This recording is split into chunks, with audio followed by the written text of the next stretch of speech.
নমো বুদ্ধায়। কখন কার দুয়ারে কাকে এসে দাঁড়াতে হয় আমরা কেউ জানি না।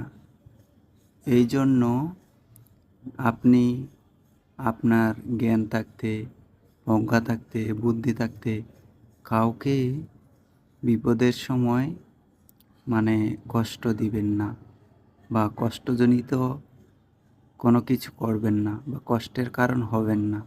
কারণ যেটা বললাম সেটা হচ্ছে কি, কখন কাকে কিভাবে বিপদে পড়তে হয় এবং কার দুয়ারে কখন এসে দাঁড়াতে হয় আমরা কেউ জানি না।